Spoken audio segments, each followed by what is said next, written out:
The thing I remember the most is her laugh. She was the biggest fighter for such a little girl. She just refused to give up. The kitchen in Bella Adkinson's house tells you what kind of girl she was. Loving, caring, beautiful. That kitchen is filled with flowers from people who knew her, people crushed, even shocked by her death. Even those who knew Bella well, who knew she had a brain tumor, never saw this coming. It amazes us that her spirit and her will were so strong to survive the brain tumor and the aftermath and the setbacks, and she fought daily to get her life back. And then to have something as simple as the flu take that away from her. The only word I can think of is unfair. Because of her recent brain surgery and a tracheotomy, Bella Adkinson was by definition a high-risk patient when it came to the swine flu. She was one of those patients all doctors urged to get vaccinated, but there was a problem. We tried and tried and tried, and just every day was the same old thing. We don't have it.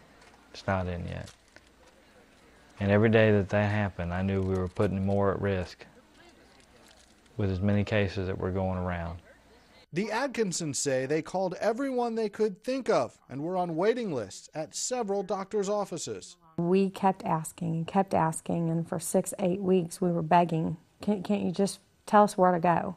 Tell us how to get one shot. But 2 weeks ago, time and the flu caught up with Bella. She contracted H1N1 that quickly led to pneumonia, which shut down her lungs.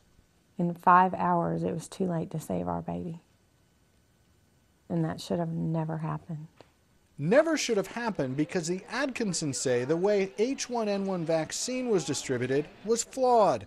Flawed because the sickest patients simply couldn't go to those large-scale clinics you saw in towns across the country. High-risk people don't go out in public. They don't stand in lines with people they don't know. They don't go out on cold, rainy days. They're at home or at the doctor's under care. The Adkinsons aren't angry at anyone specifically. They just hope to call attention to the problem so it doesn't happen again. It kills me. I mean, there's not a minute that goes by that I don't think if you just would have got the shot.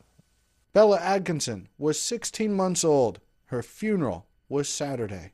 Rich Matthews, The Associated Press, Kennedale, Texas.